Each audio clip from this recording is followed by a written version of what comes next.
신약성경 고린도전서 1장 말씀입니다.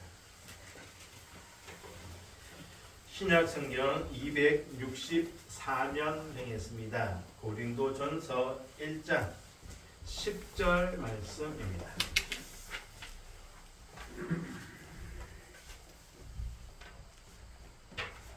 고린도전서 1장 10절 말씀 우리 함께 합독할 때요. 두 번 같이 읽도록 하겠습니다.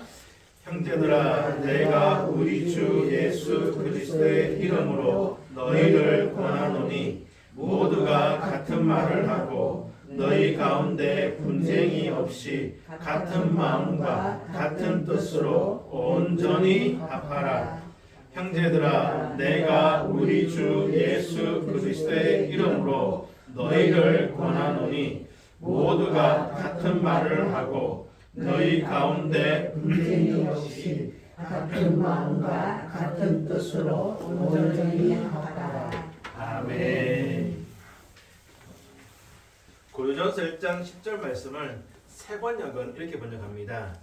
그런데 형제 자매 여러분, 나는 우리 주 예수 그리스도의 이름으로 여러분에게 권면합니다. 여러분들은 모두 같은 말을 하며 여러분 가운데 분열이 없도록 하며 같은 마음과 같은 생각으로 뭉치십시오.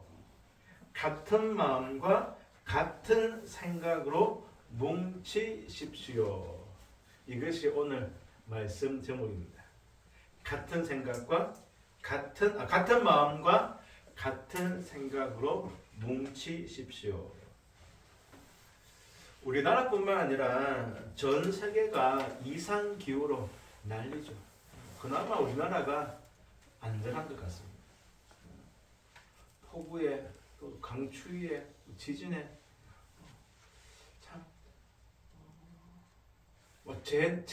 재앙이죠. 이러한 현상은 각 나라가 성장 일변도로 달려왔기 때문입니다. 오로지 잘 살기 위해서 성장에만 집중한 결과이죠. 그로 인해 자연이 파괴되면서 이상기후가 생겨났습니다. 이제라도 더불어 함께 잘 살아갈 길을 찾고 함께 해야 하는데 이기주의, 자국주의 때문에 나라마다 사람마다 생각이 다 다른 것 같습니다. 이러한 현상은요, 교회도 비슷합니다. 지금까지 교회가 성장 제1주의로 달려왔습니다. 오직 외적 부흥, 교인 수의 성장이 첫 번째 목표였죠. 그래서 목사들이 만나면 또는 성도들이 만나면 첫 번째 하는 질문이 성도가 몇 명이에요? 라고 묻습니다. 그러니까 성도 수로 교회를 판단하는 거죠. 그래서 좀 성도 수가 많으면 목사나 성도들은 어깨에 좀 힘이 들어가고, 성도 수가 조금 작으면 목사들이나 성도들 왠지 좀 위축되는 것이 현실입니다. 이처럼 성장을 중요시하면서 수십만이 모이는 대형 교회들이 등장했죠. 그리고 지금까지 대형 교회들이 한국 교회를 주도했습니다. 여러 가지 교회 문화라든지 많은 것들을 앞서서 해왔습니다. 긍정적인 면도 분명 있죠. 하지만 많은 폐해들도 문제들도 속출하였습니다. 이러한 현상은 이상기후와 같은 당연한 현상들입니다. 몇 가지 말씀드리면, 교회가 성장을 하면서 조직화, 시스템을 갖추기 시작했습니다. 그렇잖아요. 사람이 많아지면 조직을 세워야 되고, 그 조직을 움직이려면 시스템이 작동해야 됩니다. 그러니까 교회를 유지하기 위해서 조직을 만들고 시스템을 막 작동하면서 움직이면서 정작 사람이 소외되고 상실되는 거죠. 사람의 형편, 사람의 상황, 그것보다는 교회의 조직, 시스템이 우선되는 것입니다. 교회 규모가 조금만 있으면 담임 목사 만나기가 참 어렵죠. 여러 절차를 거쳐야지만 담임 목사를 만날 수가 있습니다. 아마 성도님들이 더 잘 아실 것입니다. 회사나 사회조직이 그렇죠. 우리 상담을 한번 통화하려면 버튼 몇 번 누르잖아요. 그러고도 어떻게 돼요? 기다려야 돼요. 교회가 그렇게 된 것 같습니다. 교회는 구원받은 성도들의 모임인데 정작 사람이 조직, 시스템에 의해서 소외되는 것입니다. 그러면서 이 교회가요 수직적인 조직이 되었습니다. 당회를 중심으로 한 하향식 의사 구조 결정이죠. 당회가 결정하면 온 교회가 순종해야 합니다. 당회라는 것이 소수의 장년 남성으로 구성되어 있습니다. 물론 감리교나 통화 같은 경우는 여자 장로가 있긴 합니다. 그러니까 소수죠. 그러니 모든 구성원의 의견이나 상황을 파악하기는 불가능합니다. 제가 부목사 때 이제 보면 힘 있는 당회원이 소속되어 있는 기관이나 부서의 의견이나 필요는 금방 채워집니다. 나머지는 소외되고 등한시되는 경우가 허다하죠. 그들만의 잔치인 것을 종종 보게 되었습니다. 그러면서 교회의 불만들이 쌓이는데 그 불만들이 수직적이다 보니까 당회까지 잘 안 올라가요. 아시는 것처럼 요즘에 젊은 세대들이 교회를 많이 떠납니다. 교회를 떠나는 여러 가지 이유가 있는데요. 그 중에 중요한 이유 가운데 하나가 바로 수직적인 의사 구조 결정입니다. 사실 요즘 세상은 수평적이잖아요. 회사 문화가 수평적으로 많이 바뀌어가거든요. 근데 교회만은 여전히 수직적으로. 당의 모든 권력이 집중되다 보니 발생하는 또 다른 문제가 비리입니다. 견제, 감시하는 세력이 없으니까 특별히 재정 사고가 많이 나죠. 이런 것들이 성장 위주로 교회가 세워져 가면서 달려가면서 나타나는 폐해들, 문제점들입니다. 하나 더 있는데요. 제 생각에는 이것이 제일 중요한 문제, 가장 큰 피해라고 생각되어집니다. 교회가 막 성장을 중요시하면서 나타나는 현상 가운데 하나가요. 다음 세대, 자녀들이 성장하는 과정 속에서 교회를 떠난다는 것입니다.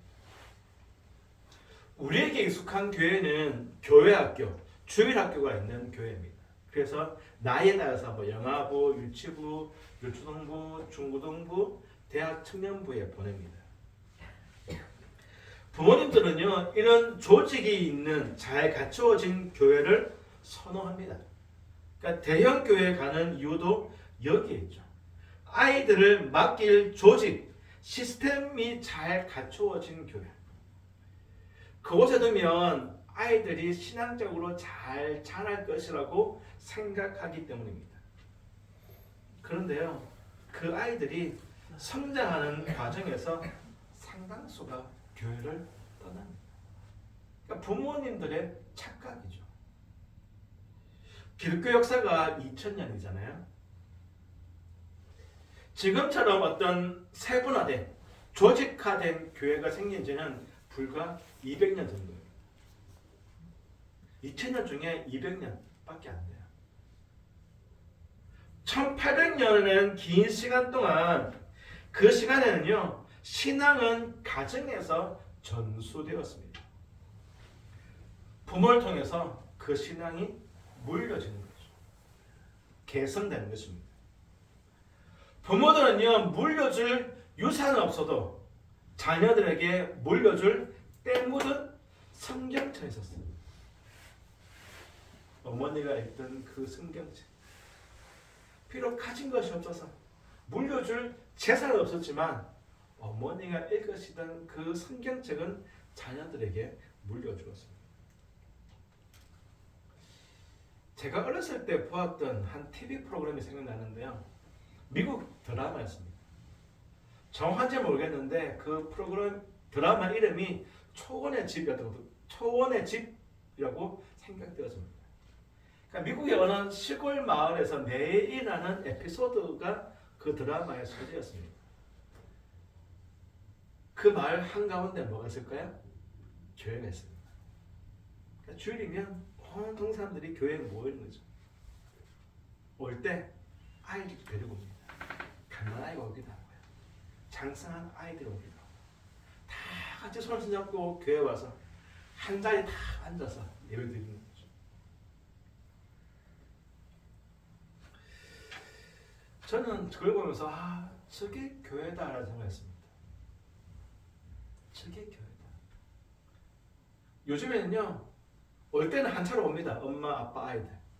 내리면 어떻게 되죠? 다 흩어져요. 각각 다 흩어져요. 그리고 주일 동안 뭐 했는지 아무도 몰라. 끝내면 또 한 차 타. 또 집에 가요.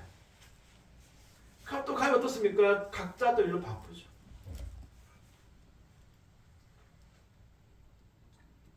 부모와 자녀들이 함께 앉아서 함께 신앙을 나누고 신앙을 물려주고 신앙을 전수받을 시간이 없어요. 온 가족이 함께 예배드립니다. 제가 신혼 초에 제 아내에게 나는 이런 교회를 세우고 싶다라고 했던 기억이 있습니다. 그러면 아마도 제가 신학교 다닐 때나 혹은 청년 때 그런 생각을 한 것 같습니다. 온 가족이 함께 모여서 예배하는 교회. 제가 세우고 싶은 교회 모델이기도 합니다. 또 요즘에 이런 교회들이 많이 생겨나고 있습니다. 낮 예배를 그렇게 드리기도 하고요. 혹은 오후 예배를 온 가족이 다 함께 모여서 할아버지, 아버지, 손자까지 드는 교회도 있습니다. 이런 말이 있죠. 세대 차이. 많이 들어보셨죠? 이제 점점 세대 차이로 인해서 좀 소외되는 그런 나이들이 되어가고 있습니다. 사실 80대 할아버지랑 10대 손자랑 이게 차이가 나요. 그렇죠? 차이를 인정해야 합니다. 그런데요, 어떤 분이 이런 말을 했습니다. 세대 차이라는 말, 용어는 사단의 말이다. 사단의 전략이다. 저는 이 말에 공감하거든요. 왜냐하면 세대 차이는 세대 단절을 말하고 그 단절이 신앙도 단절시키고 있습니다. 세대 차이라기 때문에 분리해야 돼요. 생각이 다르기 때문에 따로 떼어놔야 돼요. 그러면서 단절되고 대화도 되지 않고 그러다 보니까 전수가 안 되는 거죠. 교회는 머리 대신 예수를 중심으로 서로 유기적으로 연결된 공동체, 유기체잖아요. 손과 발은 전혀 다릅니다. 그렇다고 손만 모아놓고 사람이라고 말하지 않죠. 발만 모아놓으면 교회가 되지 않습니다. 분명 다르지만 성령이 연합하게 하시죠. 젊은이들은요, 어른들에게 배워야 합니다. 어른들은요, 다음 세대에게 올바르게 보여주어야 합니다. 모든 세대가 한 공간에서 함께 예배하면서 신앙을 보여주고 또 신앙을 배우고 성령 안에서 서로 연합되어지는 세대 차이기 때문에 분리해야 돼. 이것이 아니라 앞서 신앙의 선배들의 그 신앙의 경험들, 그 연륜들은 젊은 세대들이 배워야 되거든. 봐야 되거든. 또 어른들도 젊은 세대에 있어 어떻습니까? 더 조심하고 더 바르게 하려고 하죠.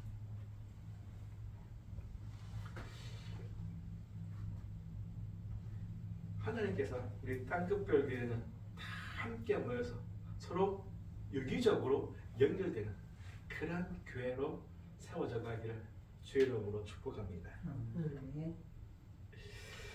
두 번째는요, 젊은 세대 3040이라고 하죠. 3040 세대. 이런 젊은 세대들이 교회를 떠나고 있습니다. 코로나 지나면서 더 많이 떠났고요. 그 애들이 잘 돌아오지 않습니다. 3040 하면 그렇게 많이 안 와닿으시죠. 이렇게 말하면 좀 더 막 성도님들에게 와닿을 것입니다. 내 자녀들이 오고 싶은 교회. 다 자녀들이 30대, 40대 다 있으시잖아요. 그 젊은이들이 오고 싶은 교회. 제 아이들이 어렸을 때, 뭐 유치원 다닐 때, 어린이집 다닐 때, 그때, 그 초등학교 저학년 때는요, 교회 다니는 것이 당연하다 생각했습니다. 더욱이 제가 목사잖아요. 목사인데 목사 아들이 교회 다니는 것이 당연하잖아요. 그런데 아이들이 점점 자라면서 이게 당연한 게 아니구나 하는 것을 깨닫고 보기 시작했습니다. 신앙의 크기는 두고라도 교회 다닌 것 자체만으로도 이게 감사할 일이구나. 그만큼 많은 자녀들이 성장하면서 교회를 떠나갑니다. 목회자 자녀들도 예외는 아니에요.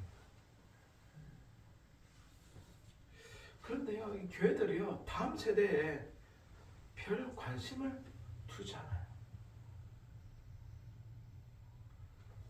내 자녀의 영혼 문제인데. 기존 교회들이요, 다음 세대에 그렇게 마음을 두지 않아요. 제가 이전 교회를 섬길 때 설립 10주년 되었을 때부터 제가 두 가지를 얘기했거든요. 10년이 지나면 더 이상 개척교회가 아니잖아요. 그리고 작년 성도가 100명 넘으면 중형교회거든요. 작은 교회가 아니에요. 100명이면 중형교회입니다. 엄청 큰 교회거든요. 그 10년 지났고 작년 숫자도 중형교회고, 그러면 이제 단장을 넘어야 된다. 요셉의 축복. 무성한 가지가 담장을 넘는 것처럼 교회의 담장을 넘어서 지역 사회로 가야 되고 땅끝으로 가야 한다. 교회가 있기 때문에 그 지역 사회가 복을 받아야 되잖아요. 교회가 있는 것이 기쁨이고 감사가 돼야 되거든요. 그리고 하나님께서 참 그 교회에 제가 생각하기에 많은 복을 주셨어요. 짧은 시간에 교회도 건축하였고요. 재정도 넉넉하였습니다. 그런데 담을 넘지 못했습니다. 여전히 우리. 또 하나는 다음 세대였습니다. 교회가 10주년 됐다는 얘기는 성도들도 10년이 지났다는 거잖아요. 40대는 50대, 50대는 60대, 60대는 70대, 70대는 80대. 그러면서 이 다음 세대가 없는 거죠. 다음 세대는요, 그냥 있으면 오는 게 아니에요. 그들이 올 수 있는 교회를 만들어요. 다음 세대들이 올 수 있는 그런 환경, 그런 교회를 만들어야 돼요. 물론 이제 시골 지역이어서 분명한 한계는 있었죠. 하지만 그게 초등학교도 있고요, 중학교도 있었습니다. 젊은 세대들이 아예 없는 그런 지역은 아니었습니다. 그런데 별 반응이 없더라고요. 그러면서 점점 시간이 지나가고 성도님들은 더 이제 나이가 많아지는 거죠. 시간과 기회가 항상 주어지는 것은 아닙니다. 언제든지 있는 것이 아니죠. 시간이 지날수록 그 기회와 시간이 점점 이제 사라져가는 거죠. 결국은 이제 뭐 담임 목사였던 제 책임이겠죠. 제가 좀 더 설득하고 이해시키고 분명한 목표와 뜻을 정하고 흔들리지 말았어야 하는데 사실 제부적으로 아무것도 못했습니다. 설교서에 보면 성전 문지방에서 물이 흘러나오죠. 그 물이 흘러가면서 어떻게 됩니까? 처음에는 발목, 그 다음에는 무릎, 그 다음에는 허리, 그 다음에는요 건들 수 없는 강이 되었죠. 그 강이 흘러가는 좌우에 풍성한 생명의 열매를 맺기 시작합니다. 그리고 죽음의 바다, 사의 바다가 살아나죠. 성도 여러분, 이것이 교회입니다. 문지방에서 시작된 작은 물줄기지만 그 물이 강을 이루고 생명을 내고 생명을 만드는 거죠. 누가? 하나님이 하신 것입니다.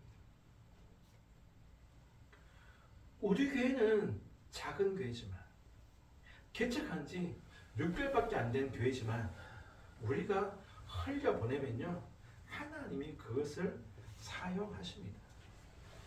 강을 이루시고요 생명 역사를 일으키시는 거죠. 능력이 내게 우리에게 있다면 우리는 아무것도 할 수 없어요.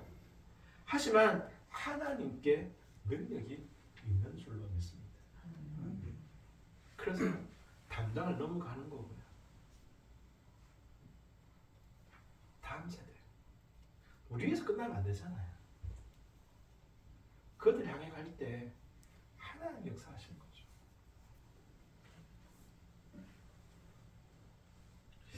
성도 여러분, 우리 교회 땅끝별 교회는 다음 세대 3040 세대가 오고 싶은 교회가 되었으면 좋겠습니다. 보신 것처럼 저의 어떤 외모나 뭐 은사 능력이 3040 세대들이 좋아할 만한 그런 메리트는 없어요. 하지만 진심이 있고 그렇죠? 마음으로 그들 사랑한다면 그들이 오고 싶은 교회, 그들이 찾는 교회가 되지 않습니다.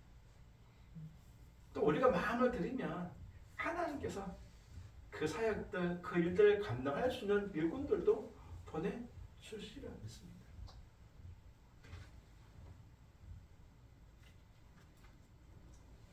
(3040) 세대 젊은 세대들이 오고 싶어하는 교회, 이런 땅끝별 교회가 되었으면 좋겠습니다. 정체되고 고인 교회가 아니라 신앙의 유산을 흘려보내는 교회, 그것을 물려받을 수 있는 다음 세대가 있는 교회, 이런 교회가 살아있는 교회고 역사하는 교회인 줄로 믿습니다. 성도 여러분, 이 일에 우리 모두가 같은 마음과 같은 생각으로 뭉쳐지기를 주의 이름으로 축복합니다. 참 놀라운 것은요, 하나님께서 같은 마음과 같은 생각으로 뭉칠 수 있도록 우리 교회가 첫 발걸음을 뗄 수 있도록 하나님께서 새 일을 시작하신다라는 생각이 듭니다. 제가 광고 시간을 하려 하다가 설교 시간에 깜짝 발표하려고 조금 기다렸습니다. 얼마 전에 우리 송윤수 목사님이 아시는 목사를 통해서 우리가 마음껏 예배 드릴 수 있는 장소를 한 곳 소개받았습니다.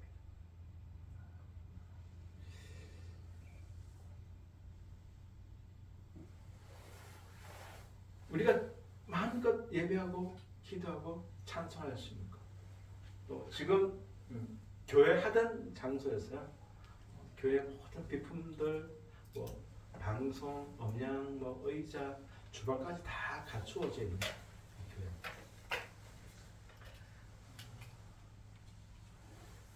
또 우리가 가지고 있는 어떤 재정적인 상황을 고려할 때도 큰 부담 없이 갈 수 있는 그런 교회. 그래서 오늘 오후에 우리 다 같이 한번 가서 보려고 합니다. 다 좋을 수 없고 다 나쁠 수 없다는 거 아시죠? 한번 가서 보시고 하나님의 인도하심을 함께 바라보며 나갈 수 있었으면 좋겠습니다. 또 거기 가면 아까 강구가 말씀드린 것처럼 금요 기도회를 더 힘있게 할 수 있을 것 같아요. 또 우리 사역의 지형들도 더 많이 넓어질 것 같습니다. 좀 더 자세한 것은 또 예배 끝나고 말씀드리도록 하겠습니다. 하나님께서 참 놀라운 것입니다. 땅끝별교회 시작도 그러하고 지난 6개월도 그러하고 또 해가 바뀌면서 해 나가시는 일들 땅끝 선교도 그렇고요. 또 앞 교회를 옮겨가려고 하는 그것도 그렇고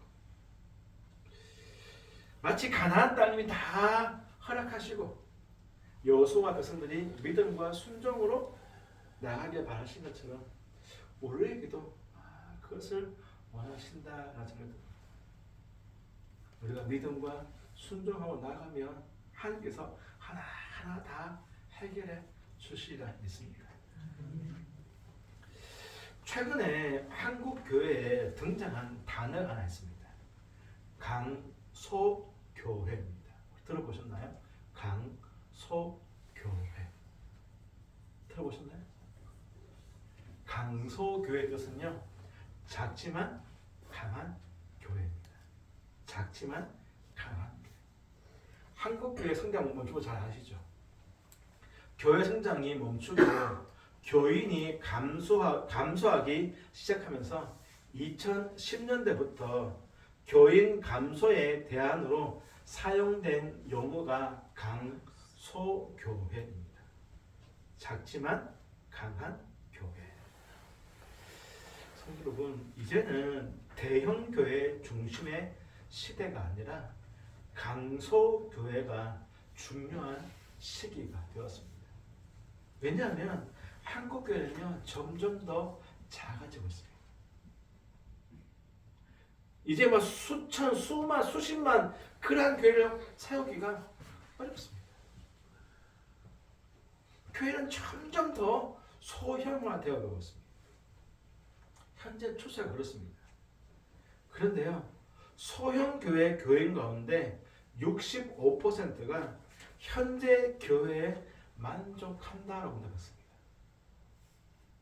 그러니까 작은 교회 다니고 있는 성도들 중에서 65%가 나 지금 이 작은 교회가 좋아요.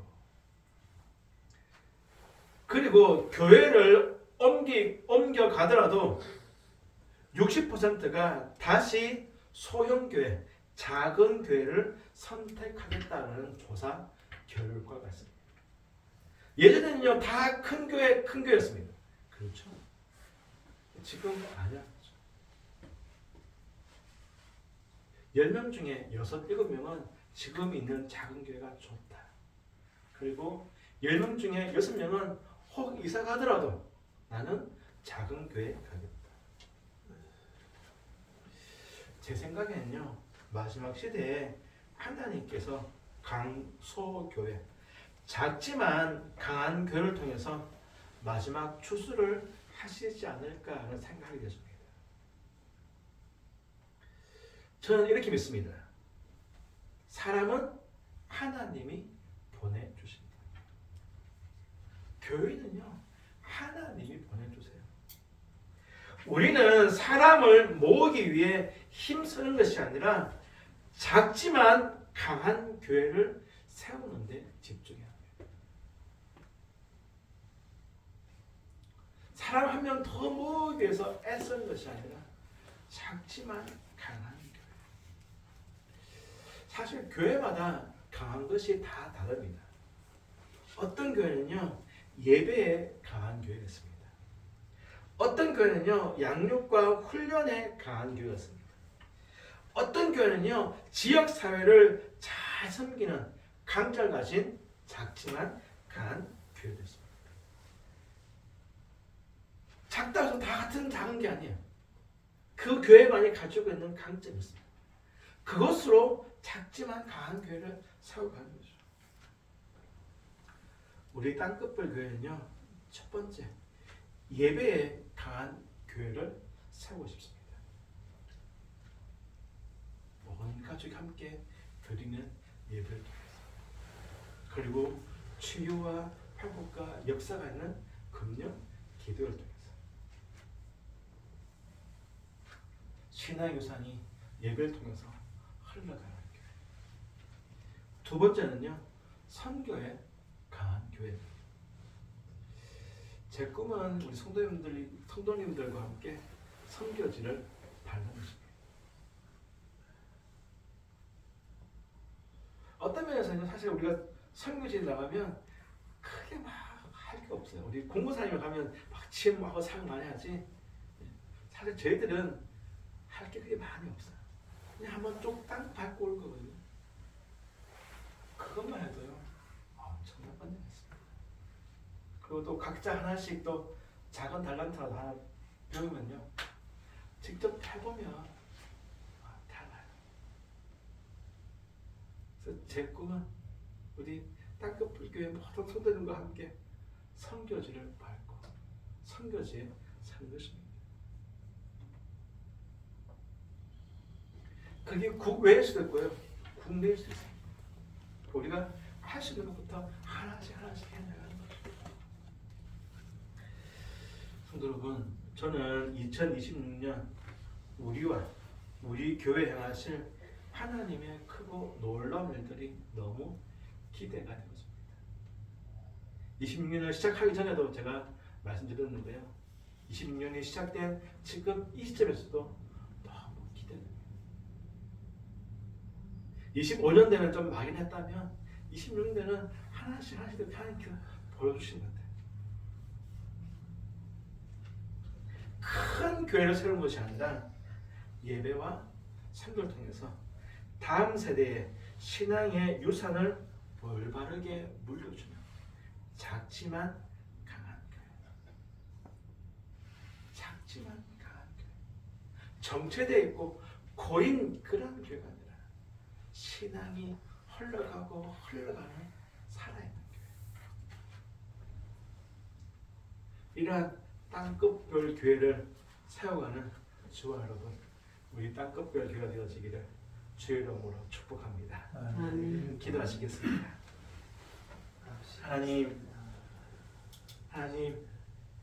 하나님께서 정말 뜻하셔서 땅끝별 교회를 세우셨고 2025년 5개월 동안 참으로 많은 일을 하셨습니다. 그리고 새해 새 기대를 가지고 시작된 2026년 하나님의 행하심이 너무 놀랍고 신비롭고 큽니다. 아버지 하나님, 이 일 가운데 우리를 세워주시고 우리를 사용하심에 너무나도 감사합니다. 아버지 하나님, 우리 땅끝별 교회 그래서 사람만 많이 모이는 교회가 아니라 작지만 강한 교회, 살아있는 교회, 신앙의 그 유산들이 흘러가고 흘러가는 그런 교회를 세우고 합니다. 예배를 통하여서, 우리 금년 기도를 통하여서, 선교를 통하여서 아버지 하나님, 우리 교회가 더욱더 힘있게 땅끝에 서기 원하오니 우리 한 명 한 명 붙들어주시고 주신 바 사명 달란트대로 교회를 섬겨나갈 때 협력하여서 주님께서 선을 이루어주시고 하나님께서 강하게 사용하여 주옵소서. 아버지 하나님, 작은 물이었지만 그것이 흘러가면서 건널 수 없는 강이 되었고 그 강이 가는 곳곳마다 생명 역사가 났음을 잘 알고 있습니다. 아버지 하나님, 적은 숫자이고 작은 교회지만 흘려보냅니다. 주님께서 강을 이루어주시고 생명의 귀한 역사로 사용하여 주옵소서. 성도님들 한 분 한 분 주님 만나주시고 그 가정과 그 형편 그 상황 다 하시는 주님께서 가정과 직장, 사업장 가운데 복을 되어주시고 특별히 아버지 하나님 자녀들을 기억하옵소서. 영혼이 잘 되게 하여 주시옵소서. 아버지 하나님 영혼이 잘 되어지기 합니다. 예수 잘 믿는 영혼 되게 하여 주시고 하늘에 소망 두고 살아가는 자녀들 되게 하여 주시옵소서. 그들의 삶들 또한 축복하여 주시고 범사에 형통케 하시고 아버지 하나님 연약함 가운데 강건케 하여 주시옵소서. 우리 성도들 가운데서도 아프신 분들이 있습니다. 찾아가 주셔서 회복하여 주시고 깨끗하게 치료하시며 멀리 있는 권사님 가운데서도 항상 함께하여 주옵소서. 예수님의 이름으로 기도하옵나이다. 아멘.